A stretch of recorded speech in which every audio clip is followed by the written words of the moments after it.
What's up, everybody? It's Alex from Heavy New York. We are back at the Kingsland in Brooklyn, New York. And today we are here with one of my personal favorites, Psychostick. Thank you all for being here. I thought you were going to say Alex, like you were going to say my name, which is also Alex. You're saying I'm your personal favorite.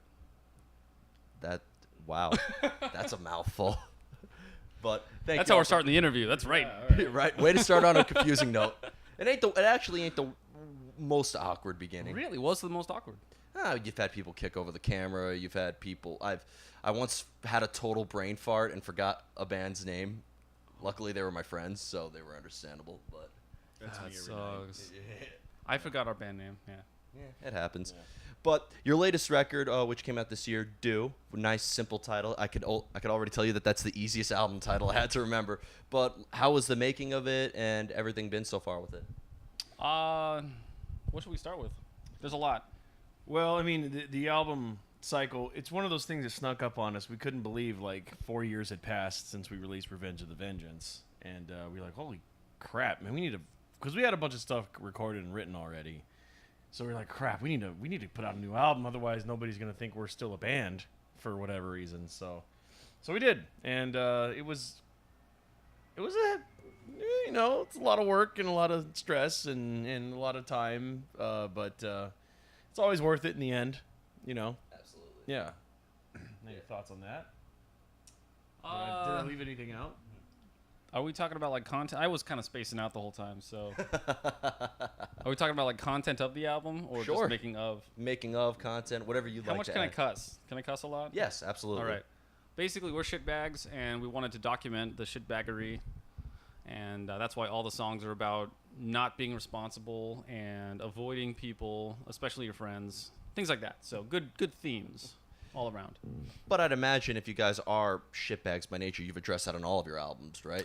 Did you address it a little bit differently in this one? A little more apparent. We're pretty direct this time around. You listen to Adulting, it's just us complaining about having to do this stuff that you have to do to be responsible. Yeah, nobody wants that. Nobody. It's we all know having to go to the DMV, pay taxes, et cetera, et cetera, et cetera. Nobody wants to do that, but you have to. So we complain about it in this song a lot. Well, as long as if you have metal, I think anybody could get through the DMV. That's kind of why I like doing the DMV. I have an excuse to listen to the most brutal shit you could possibly have on your iPod. So when you take your driver's license photo, you have veins popping out of your head because you're so angry. Yeah. Yep, exactly. That's good. Yep. Listen to Arch Spire before you take your driver's license. Before you take your driver's license photo, it's definitely something. Is that the band name? Yeah. They're absolutely awesome. I just heard the new Pig Destroyer song this morning, the one they just released. So I was like, oh, yes. Can't go wrong with Pig Destroyer. But being that, you guys have a lot of albums out now, has the making of every record been a completely different experience and you've always taken a new approach? Or at this point in your career, you kind of know what to do when entering the studio? It's always different. I think the one thing that we've dialed in fairly well is our ability to just do it all ourselves. Our guitarist / producer Josh does all the miking everything up, recording and mixing and everything. So he's got that dialed in pretty well. As far as writing and all that stuff, it's really just trial and error. There's no formula we follow, it's a very intuitive process. So we try to keep it loose that way. The only big rule I think we have is, does it make us laugh? Yeah. Because being a comedy metal band, comedy first, if it doesn't make us laugh or at least be amusing in some way, then what the hell's the point, Yeah. So. Well, this is kind of the topic I really wanted to address in this interview, being labeled as a comedy band. I mean, from listening to your music, I am actually very impressed on the technical capabilities that your band has. There's a lot of you guys make catchy, good music, but being that you are kind of labeled as a comedy band, has that ever at all made it hard for maybe some people to kind of take you seriously? Yes, most people are afraid of us. Really? Not physically intimidate or anything like that, but they're afraid, the industry is afraid to take us seriously as a group because they're like, oh, we have this reputation. I don't know about having them on this big show, That's something we've dealt with for years, and we can successfully play at death metal shows, anime conventions, and everywhere and anywhere in between because Yep, video game conventions. We played 70,000 tons of metal this year. I mean, there was a guy who tried to book us on FurryCon. Furrydelphia. Which What the hell is that? I don't know, but it's a furry convention in Philadelphia. So anyway, yeah. So we've done. Our spectrum of shows is all over the place, but like, I don't know very many metal bands who have played video game conventions and Noctis Metalfest in Canada. Yeah. You know what I mean? With Venom, with and Venom Nunslaughter, and Pig Destroyer, like Pig you mentioned. Destroyer. It works everywhere, and it's a very weird little Venn diagram for us. So I feel very privileged to be able to do that because we add the comedy element to it, to our metal. And making music and going to the studio, I mean, it is a tense environment. I'd imagine that like having the comedy element in your band I don't want to say makes it easier, but like it's got to add a little less stress to the songwriting process, right? We're not really ever really stressed from the songwriting process. The only time it gets stressful is when we have deadlines or we have like a tour coming up and we're not done with the album, which happened this year. We were supposed to be done a lot sooner, but we weren't. So, but yeah, like it takes a lot of pressure off just being able to write about whatever we want to write about as long as it makes us laugh. Like we have no limitations with that. Yeah. And that is, and honestly, like the creative process or song concepts and the comedic side of it is my favorite part because, like I said, we have no limits. We can do any of that, whatever we want. We don't have to be a standard metal band and write about like the darkness and the pain inside, and that's all you can write about. You know what I mean? So. And it's got to help you try newer things music-wise as well, right? You could totally make like a death metal song or a glam metal song if you wanted to, right? Not the glam part. We're gonna skip that entirely. I'm just gonna say that now. Yeah. I mean, we can. We've dabbled with some of that in a little bit, and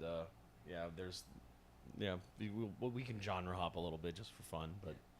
Well, I'd imagine, like, because, like, I can only imagine when a band like Gwar was starting out, like, or even a band like Slipknot, I mean, their music is very, serious and brutal, but, I mean, the masks that they're wearing and what life was like when they were starting out, but I think it, like, further proves that while metalheads are, fairly serious, or a serious bunch of people, that we can have a little fun.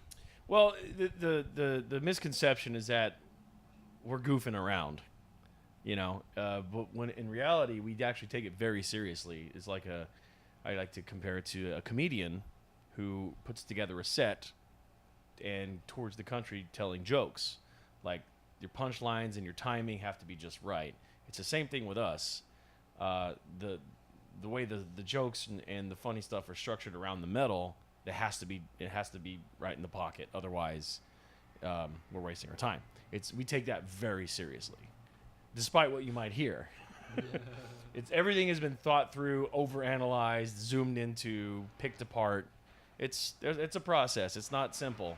So when you see a band who's has comedic elements and it's not quite falling into place, or maybe they're lax musically, it's because they weren't meticulous with all those details. Yeah.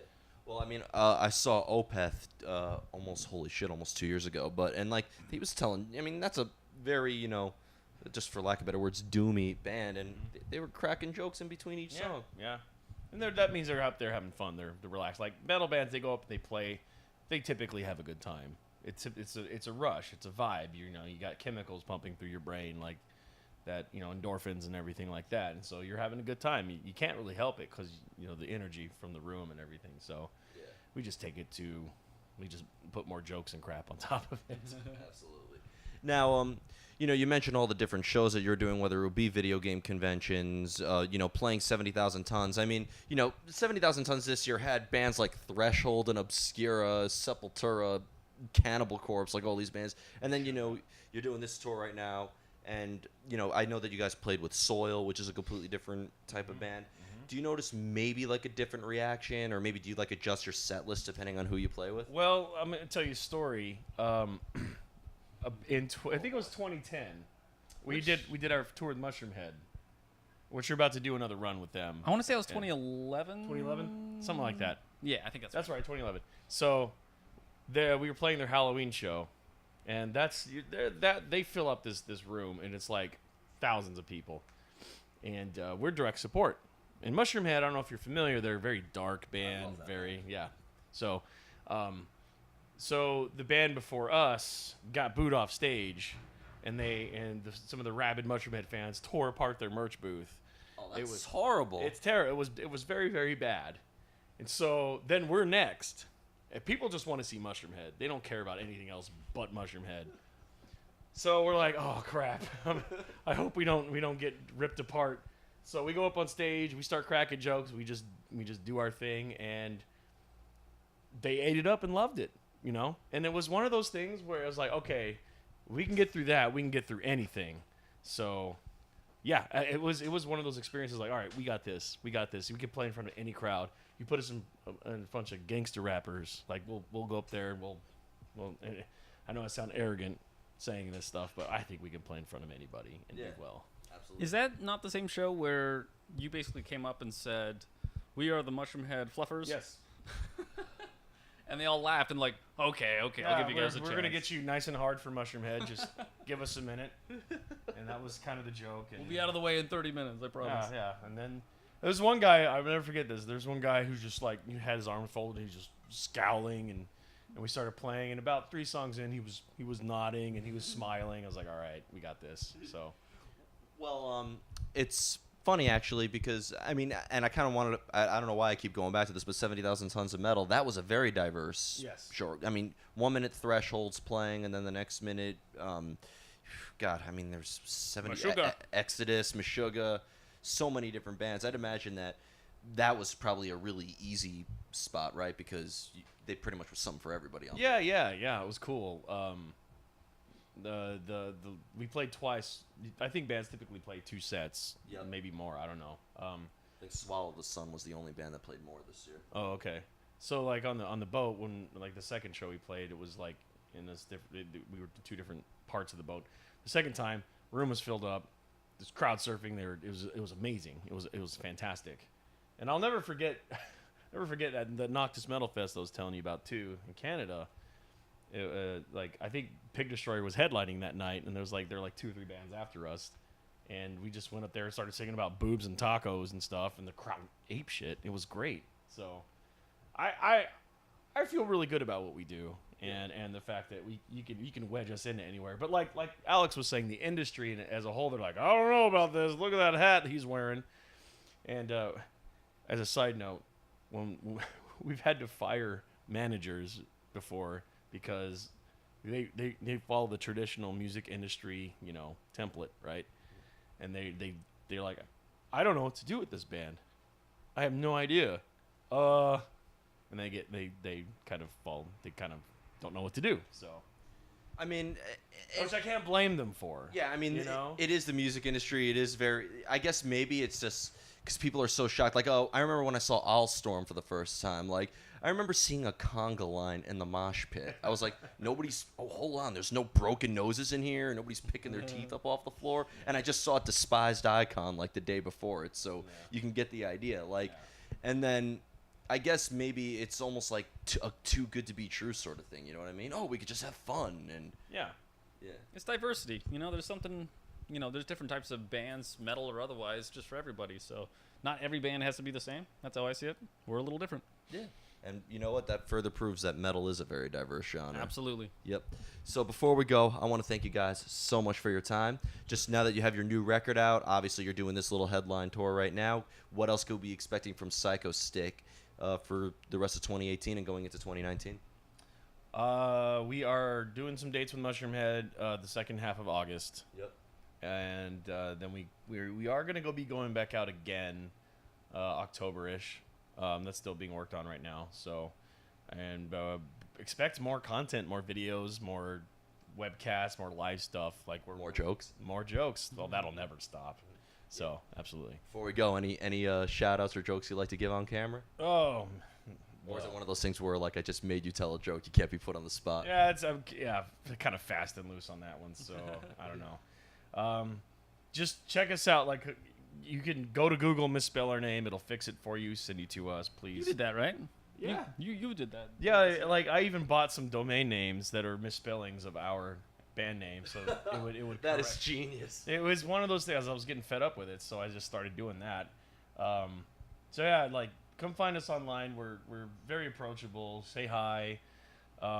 If you enjoy our music and you have friends or family who you think would enjoy it too, please share it with them, because that's how we grow, and we want to continue to feed you terrible comedy music Very terrible. as much as we can. So please share. That's all. That's the big one. What else, Alex? What you got? Do. Yeah, do. We got a do record. Do buy the new record. There you go. Yep. All the bad jokes follow. All of them. Yep. And we'll be expecting some more tonight. But thanks a lot, man. Everybody, we are here with Psychostick. Do pick up Do, their new record. Catch them on their upcoming tour with Mushroomhead, and more Psychostick stuff coming soon. We'll see you next time on Heavy New York, everybody.